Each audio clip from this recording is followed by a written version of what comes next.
So tell me about being a publisher, because when you've come out of the newsroom as opposed to out of the business side of the paper, you have this strong allegiance to the journalism and the needs of the newsroom and the needs of readers and so on.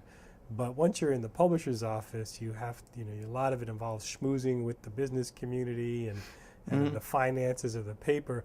And I've had experiences working at papers where, the publisher sort of cultivated this sort of image with the business community of sort of deniability. It's like, well, if they're angry, let's say, it's something that the newsroom has done, the publisher will say, well, those newsroom people, I don't tell them what to do. They don't tell me what they're doing. They just are off on their own. And so it's kind of a convenient, maybe it's a fiction, but it's a convenient one, so that you don't get, incur the wrath of the powers that be. Right. You sort of try to sort of wall yourself off from the newsroom a little bit. I was wondering how that played out in your career. I would say 40% of Gannett's publishers were news types. Maybe it was 48, maybe it was 38, but a lot of them had backgrounds in news. Some, of course, had backgrounds in advertising, a few in business, a few in circulation. But because of that background, I don't think it played that way as much. But I'm sure if somebody came from advertising, they probably used that line. Those of us who came out of news probably tried to defend whatever it was, or say, that's not right, you're wrong. And it depended who you were talking to. If it was somebody that was logical, you could talk sense to them. Or they may not agree with you, but it was on a higher plane. If somebody was just had it in for the paper, no matter what was going on or who was there, you didn't try too hard. You just didn't try too hard. I didn't get a lot of that. I got some of it.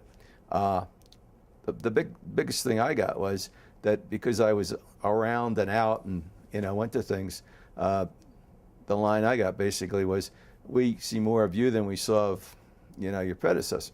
And when you get to the town, the new town, and Wilmington is a business town, they invite you to things, you go to things, you meet people. And the chairman of DuPont called me, Irv Shapiro, who was a long-standing, big-time name, and invited me over to a lunch at the whatever club. And the last thing he said to me was, you're going to do okay here, because you talk to people, you're around, and you're a hell of a lot smarter than your predecessor.